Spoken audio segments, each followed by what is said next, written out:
Você já se perguntou para que serve a poesia? Veja o que Bruno Tolentino respondeu para quem perguntou isso para ele. Eu espero que não serve para nada, né? Só faltar esse negócio de tudo servir para alguma coisa, acaba tudo sendo instrumentalizado, né? Não serve para nada, não. Ela é uma provocação a uma oportunidade que a pessoa tem que o espírito tem para se manter a um nível sempre mais elevado e procurar uma expressão mais justa para aquilo que não lhe ocorreria normalmente, né? Para que serve a filosofia? Para nada também.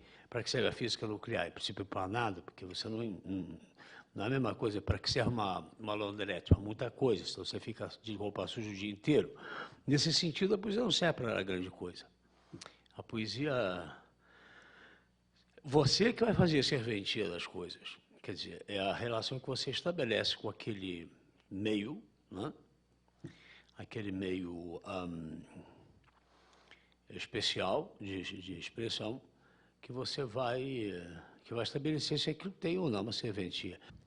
Então, a poesia serve para elevar o seu nível, como de resto também a filosofia, também todas essas coisas que não são de massa, não são comunicação de massa, não tem um sentido assim de mobilização da linguagem comunicativa, da linguagem jornal, por exemplo. Isso serve para alguma coisa, porque se eu não souber o que está acontecendo hoje, enfim, alguma coisa estará me faltando. Mas a poesia não entra aí nessa categoria. Ela já pertence à vida reflexiva, à vida contemplativa do espírito, né? Se você também não tiver isso, bom, você está se diminuindo muito. Quer dizer, alguma coisa no ser humano diminuiu demais. E não adianta dizer, quem diz poesia, mas então você quer dizer a arte de uma modo geral? Não. Estou dizendo poesia especificamente, que a poesia é um modo de uso da linguagem particularmente exigente, muito exigente, de resto. Você é exigente com a linguagem e exigente com a sua relação com ela.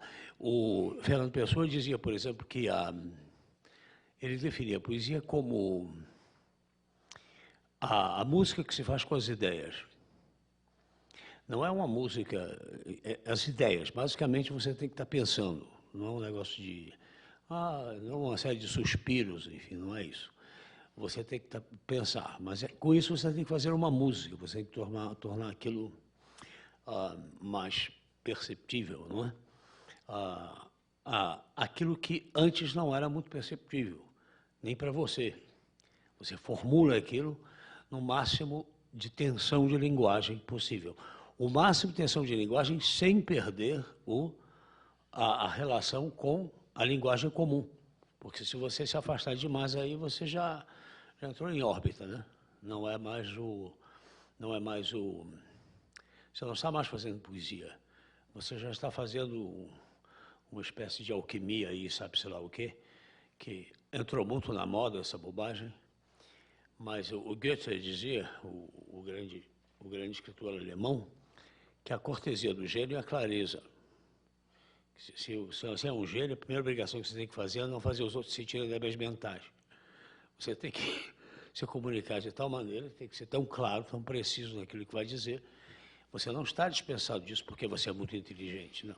Então, isso não, muito pelo contrário. Se é que você é muito inteligente. Porque se você é tão inteligente assim, a primeira intuição que você vai ter é essa, de não fazer papel de palhaço na frente dos outros. Porque você diz, o que você está falando de quê? Peraí. Quer dizer, você fica parecendo um desses macacos de filme mudo, que você tira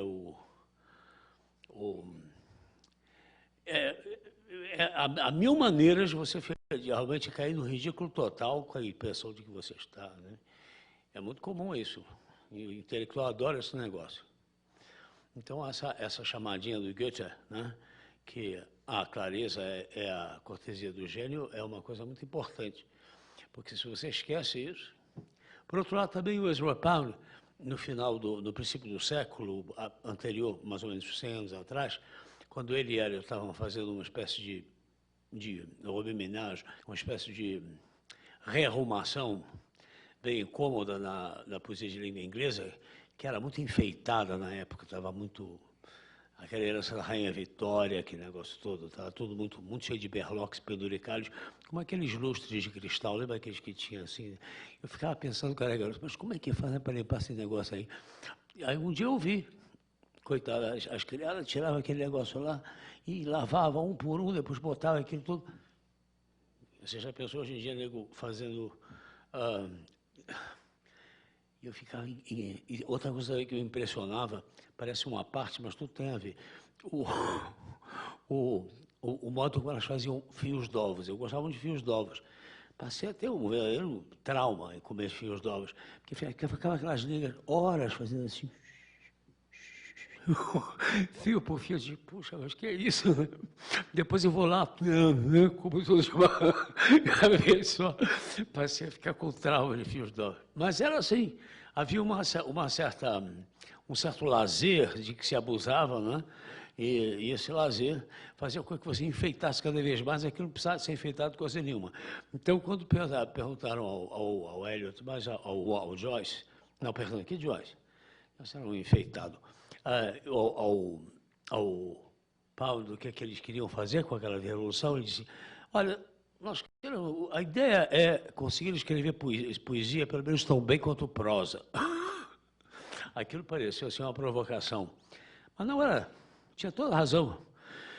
O que você pede ao texto de prosa é inteligibilidade, a não ser que seja naturalmente filosofia francesa contemporânea. Aí, evidentemente, se tiver inteligibilidade, você vai expulso do Grêmio. Mas você quer, antes de mais nada, entender aquilo. Se fazer cambalhotas para entender, inclusive, quando acaba um parágrafo, começa o outro, de que é que o sujeito está falando, e afinal de contas, qual é o assunto, não vale a pena. A ideia seria trazer a poesia a esse mesmo nível, e eles conseguiram, de resto, né?